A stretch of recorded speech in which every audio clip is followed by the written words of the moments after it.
Hello, here we are again. Been a while since our last video.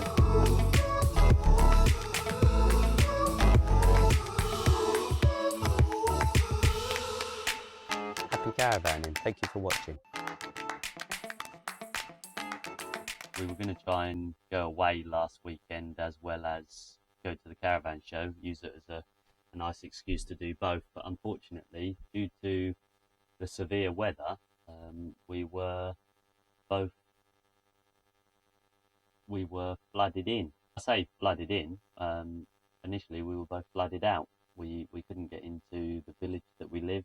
Unfortunately, we both sort of didn't expect it to be as bad as what it was. Plenty of abandoned cars after attempting to go through floods. So we thought it was probably a good idea that we didn't go away again.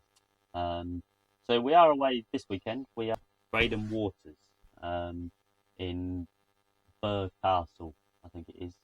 It's a parkdean. We've never been here before.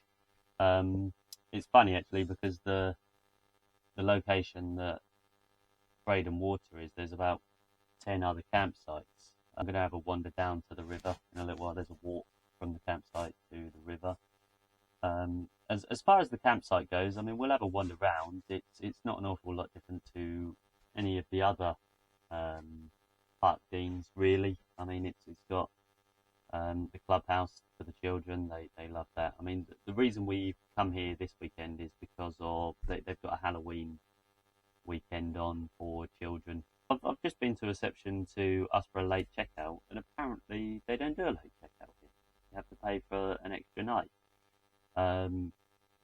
Me expecting her to tell me, I say her, the receptionist, expecting the receptionist to say that it was going to be an extra 50 quid to pay for an extra night. It was £11, which you go to any other campsite and you're looking to pay £5, £10, £15 for late checkout anyway. So for £11 for an extra night, bargain.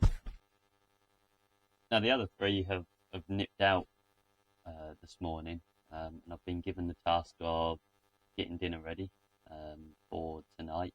We brought the slow cooker away with us this time, which is the first time in the caravan that we've used the slow cooker, and it's worse in the caravan than it is at home, in the thought that every time we use the slow cooker I'm hungry all day because all you can do is smell what you've got cooking. But other than it making you hungry all day and looking forward to all that much more, I've got to say that we bring away the air fryer normally just because it's quick and easy in the caravan. We do use the oven.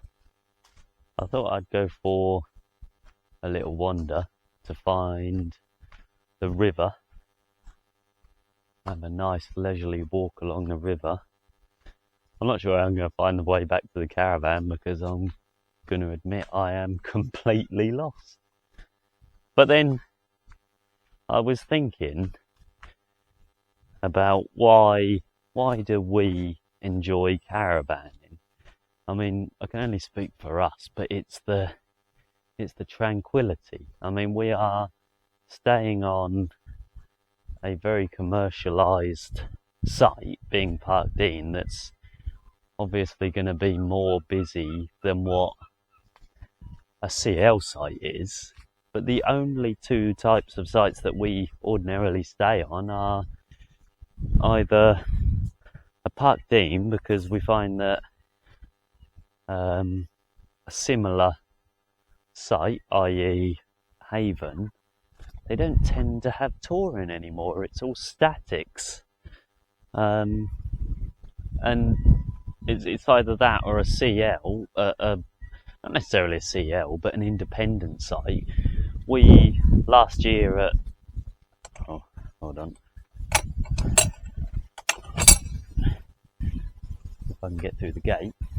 Last year at the caravan show in February, this year at the caravan show, we signed up to the Camping and Caravanning Club because we like the idea of the friendly camping, or the more friendly camping, because we got the feeling that the Caravan and Motorhome Club was more it's based around adult sites as opposed to families, which is the reason we joined the Caravanning Camping Club.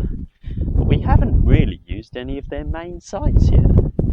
And to be perfectly honest, it's the reason being is it's more down to the price. The prices of their sites, from what I see and hear, is nothing in comparison to the Caravan and Motorhome Club. With the Parkdean site, this weekend we took Friday off so that we stayed Thursday night through to Sunday.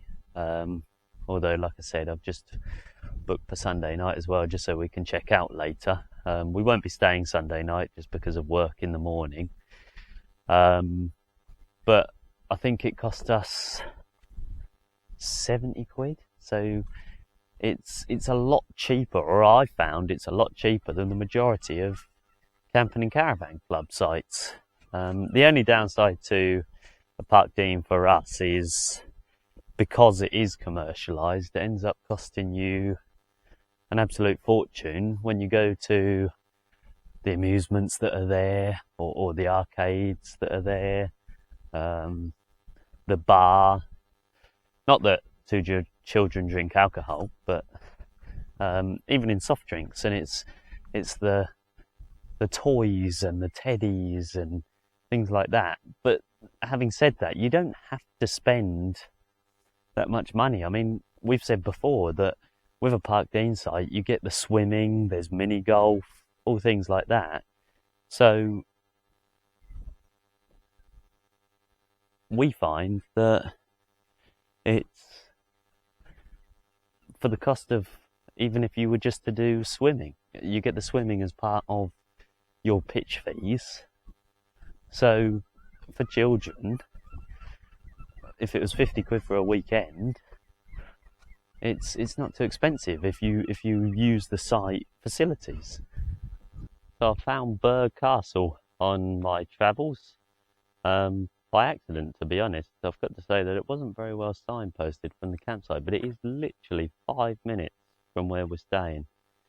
I was just reading about it actually. Apparently this has been here since 300 AD is when it was built.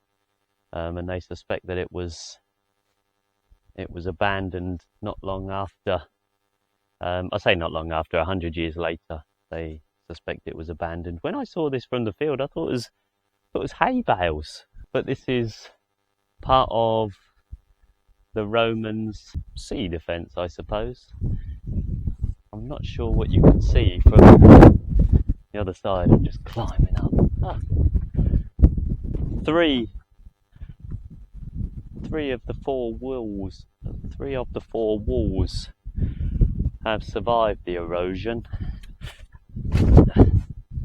and it is spectacularly big, if that's a way to describe it.